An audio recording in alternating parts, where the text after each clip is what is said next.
Hello YouTube, this is Morgan, Airspeed Prime here at my next Naruto Gaiden chapter review. This one's going to be for Chapter 2, The Boy with the Sharingan. And yeah, good chapter once again. And we're going to be weekly from here on out. We're past that break for, I think, Golden Week, so chapters are going to be weekly. So definitely things are ramping up, and this was a good second chapter to introduce the, I assume, two main villains, that are gonna make most of the plot happen, while also progressing the Sarada story from chapter one. The biggest success from, I think, this chapter is definitely that they're just building and building and building all of these kind of questions that you want so badly to be answered, like, almost straight away. Like, we get the name of the white-haired boy who Boruto was talking to in chapter 1. His name is Mitsuki, and he comes from another village. So that takes out the potential of him being Kakashi's kid, and probably makes it more that he's maybe going to be a member of the Atsuchiki clan, or maybe he's Suigetsu's kid.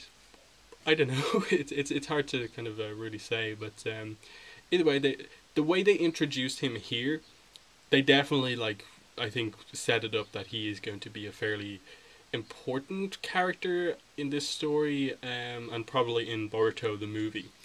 I think a lot of the speculation is that he's probably the third member of whatever team Sarada and Boruto are on.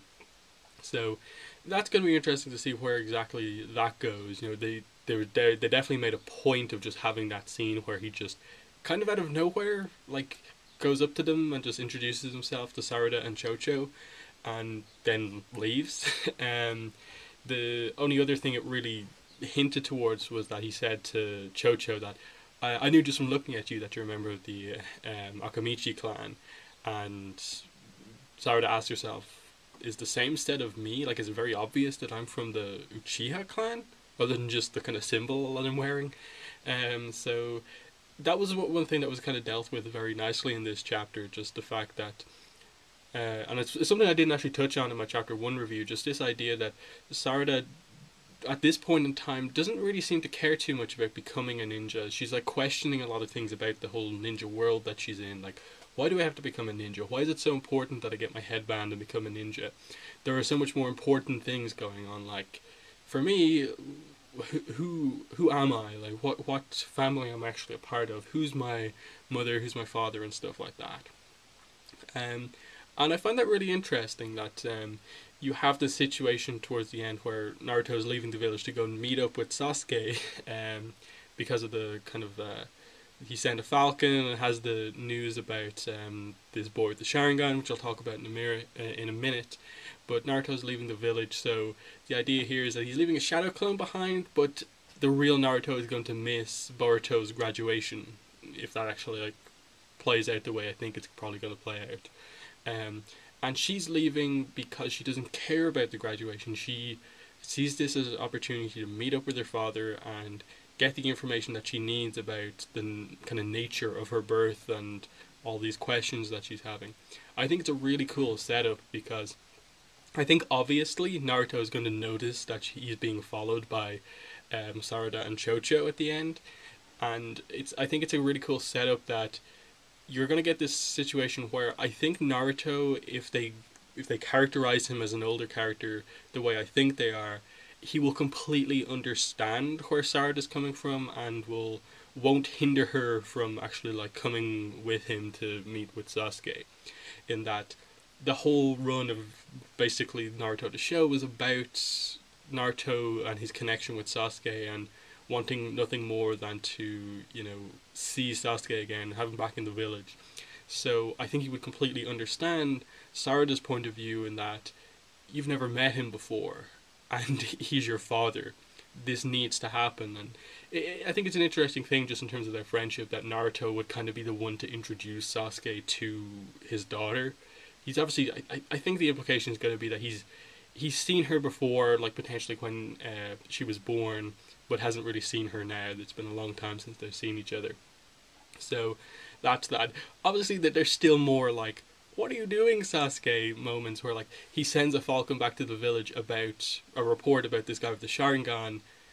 yet apparently has a phone and has never called Sakura or talked to Sarada, and is just on these missions all the time. That was but something's up here. Like, there's a lot of little things with the whole Sasuke Sarada Sakura relationship that are just like, this is, I know you're probably just setting up a mystery and are purposefully being very vague with a lot of this stuff, but it's just really kind of weird the way it kind of comes across. Just like, please just have something nice happen with them. But at the same time, I think whenever we get the reunion, I suppose, of Sasuke and Sarada, I have a feeling it probably will go down somewhat similar to Naruto meeting his father for the first time, in that it's going to be emotional, but there's going to be probably a lot of anger from Sarada, and we may get a moment where like Naruto did to his father, just he punches him and then the emotion comes out or something like that.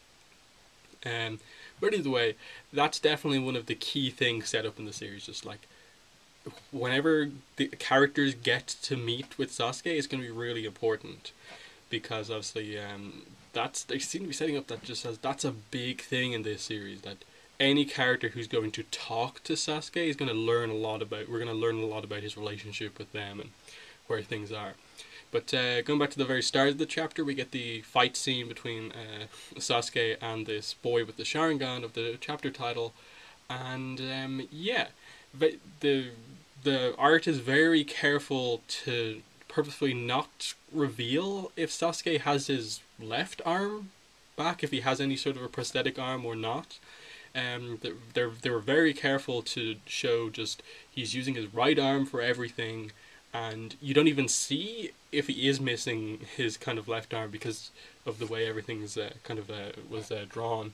So that's going to be an interesting reveal if it happens. Like, is he just going to always be one-armed, or has he just not been back to the village to get a prosthetic arm? I think that was something that was mentioned in one of the last chapters of Naruto, like 699 or 700.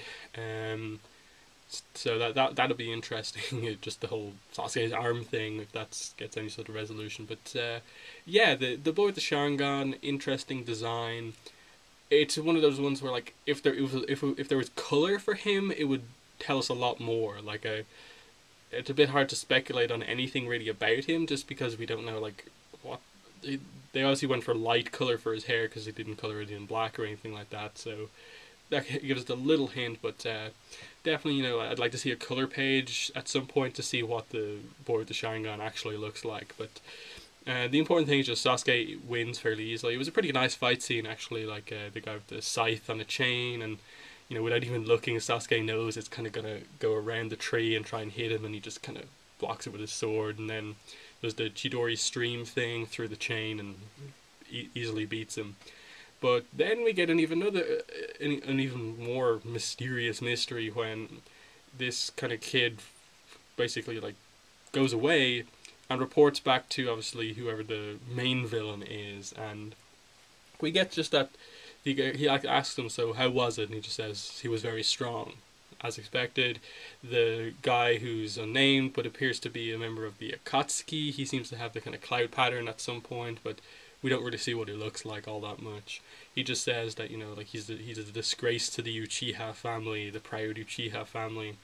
And then the boy says something along the lines of, like, but he killed or murdered Itachi, we can't forgive him for this, I'm going to kill him, I'm going to be the one to kill Sasuke. So straight away there's this connection between this boy and Itachi. Now, like, did Itachi ever have a kid? Or has he been kind of, like, brainwashed to believe that Itachi was very important? I'm not really sure. Like, again, it's one of these things where it's just like, this is a cool reveal, I'm interested to see where they go. I just have very little speculation on this because I don't really know what to base any of my speculation on. There are hints throughout the chapter that, how can this boy have a Sharingan given the nature of the Uchiha clan at this point in time? Like, most of the characters have been, like, killed off. Sasuke seems to be, like, the only one left in his family. But there's a question about who is Sasuke's family. And then Kakashi, I think, mentions, he's probably one of Orochimaru's experiments. And even that you sort of question, like, throughout the series and the experiments that we saw, apart from having his experiences with Itachi, and then having like Sasuke as like a pupil for a good part of the series, did he ever actually have like a Sharingan in his possession to actually do any experiments with? Because otherwise, would he not have just used them? But I'm not really sure about that. Some people have been speculating that maybe this is where Obito's big kind of laboratory full of various Sharingans comes into play, and someone found them, and that's how this kid has them. Again, I'm not really sure. It's definitely a really cool mystery, and he's going to be a cool kind of younger protagonist, who I suppose will be cool to see if we get any of the younger characters fight him, while the adults fight the masked, not masked, just the guy whose face is hidden right now, a Katsuki member. That would be very cool. One notable thing, of course, is just that they seem to be going for the idea that Sarada and this boy are the exact same age, and obviously she hasn't awoken her Sharingan, if she even has that, and he has all three Tomo. I think that, like, I don't know how to pronounce it, Tomoe, all three of those little things. So he's basically like, the next step for him will be Mangekyo Sharingan, but I don't know if we're going to see that. But either way, he seems to have just that, the kind of fully powered up base level Sharingan, which is interesting for someone so young. Other than that, some other cool stuff in the chapter was, we got a mention of Yamato, who still seems to be active, while Kakashi is obviously relaxing and retired as the 6th Hokage. Naruto is going to meet with Sasuke, which is obviously a pretty cool thing, but he's leaving the exam, so he's probably not going to be able to attend Boruto's graduation exam, which will probably be an important thing in terms of Boruto's development. He wasn't in this chapter, which I found interesting. And the other thing is just, Chocho seems to be our kind of sidekick character for this thing. That I think most people were expecting Sarada to go on some sort of a journey to find Sasuke. Maybe not just directly follow Naruto to a meeting, but they were expecting probably Boruto and maybe this Mitsuki guy to go with her, but instead we get Chocho. And it's cool that, like, it's set up that they're basically best friends, Chocho and Sarada. But in terms of, like, interesting character stuff, like, Chocho seems very one note. She just seems to be like, oh, I don't like my parents, I'm nothing like them, who are my real parents? And it's just this kind of joke that Sarada's having these really serious and deep kind of questions about who she actually is, because even we are kind of unsure at this point in time. So she is clearly really upset about this. Whereas Chocho, like, it's blatantly obvious. Like, Choji and Karui are her parents. And she's questioning all this stuff about, oh, my father eats these different crisps and different sized burgers to me and stuff like that.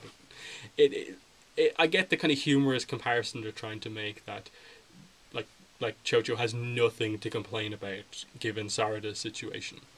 Then other things are just like the scenes with Sarada and Shizune. They were just interesting. That she just comes out and says it, like, Shizune, tell me about all the events that happened around my birth. Who was there? What happened? And Shizune just goes like, well, that's, and doesn't say anything. And then Sarah's just like, you're just like all the other medical ninja. I asked at the hospital, they wouldn't tell me anything. So there's something around her birth that's weird.